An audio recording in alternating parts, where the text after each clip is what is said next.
Podríamos sobreentender en esta reflexión, mis hermanos en Cristo, que lo opuesto a hablar bien del prójimo simplemente y llanamente se llama murmurar. Asimismo, las murmuraciones, las quejas y todo lo que se le añada a este mundo relativo realmente no es una inspiración de Dios, es una inspiración diabólica que procede del padre de la mentira, Lucifer, y todos los demonios.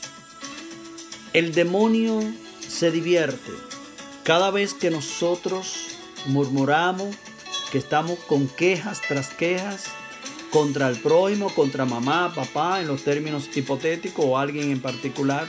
Los demonios se divierten. Y lo más trágico de esta ilustración que queremos compartir es lo siguiente. Cuando nosotros continuamos con esta actitud tan negativa de murmurar, quejarnos en todo lo tiempo, simplemente esto es lo que pasa.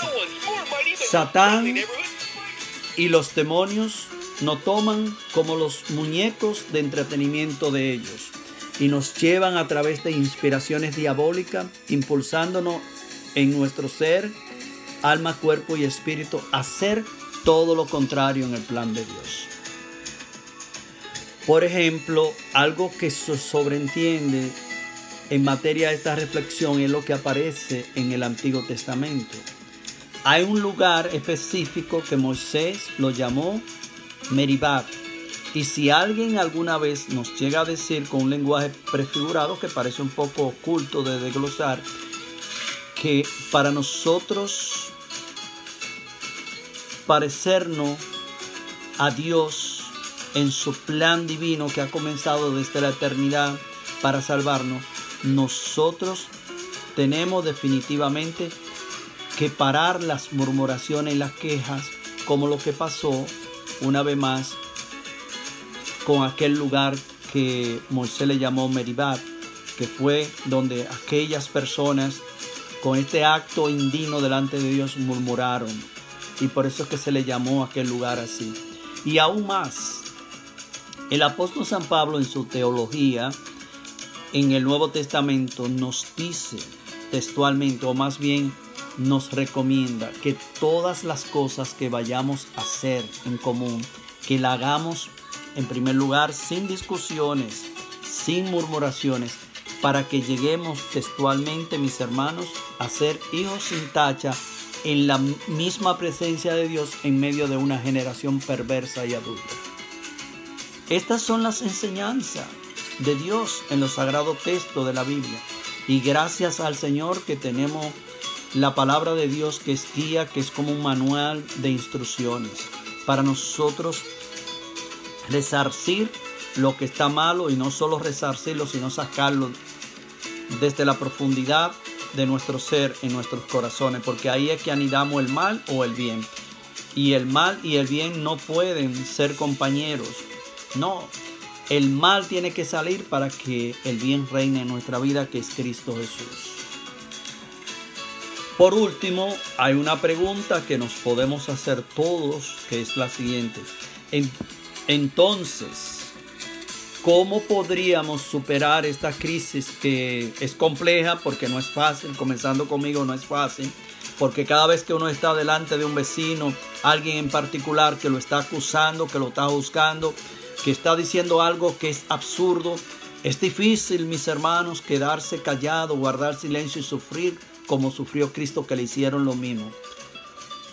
La clave de todo esto para nosotros superar todo este mundo de las tinieblas de Lucifer y los demonios es nosotros hablar siempre bien de las personas, como hicimos mención en el pensamiento de la teología de San Pablo. No discutir, no volver mal por mal.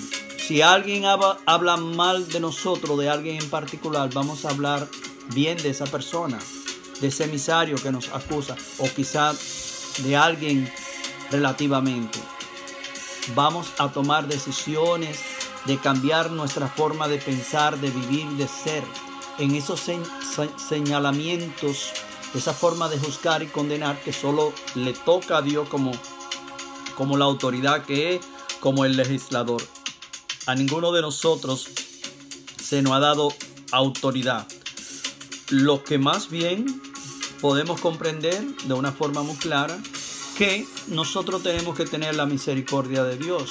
Y no importa que sea mamá, papá, aquellos que lo tienen vivo, nuestros hermanos, nuestro vecino o algún amigo en particular.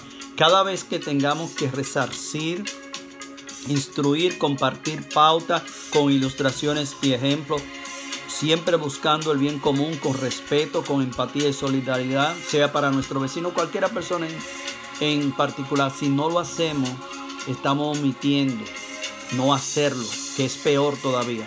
Eso es el ejemplo que deberíamos dar. Y para este fin, nosotros tenemos que ser un testimonio vivo delante de las demás personas. Tenemos siempre que trabajar nuestras zonas erróneas y corregir, porque no es verdad que nosotros, cargados de defectos y caminando opuesto a la verdad, a las cosas que Dios realmente nos ha enseñado en su palabra, nosotros no podemos ser la voz de Dios para las demás personas. Solo nos convertiremos en la voz de Dios cuando abrazamos el poder de Dios en nuestra vida, que es su palabra, que es poderosa, que tiene poder para ayudar a muchas almas, y damos un testimonio. Entonces podemos abrir la boca, corregir a nuestros vecinos de una forma con respeto y empatía, compartiéndoles pauta. Eso es lo único. Y otra cosa muy importante en este orden para superar esta crisis de las quejas y las murmuraciones es que no podemos imponer nuestras ideas, criterios y conocimientos. No, podemos proponer el plan de Dios, pero no podemos obligar a nadie. Y esto lo vemos en el contexto del mismo Cristo. Cristo vino para salvar al mundo. Cristo no vino para obligar a nadie. Y todos aquellos que han abrazado el gran ideal de Cristo, unos ya están gozosos en el cielo y otros están viviendo su tiempo que le corresponde vivir aquí para un día alcanzar lo que es la vida eterna en nuestro Señor Jesucristo. Amén.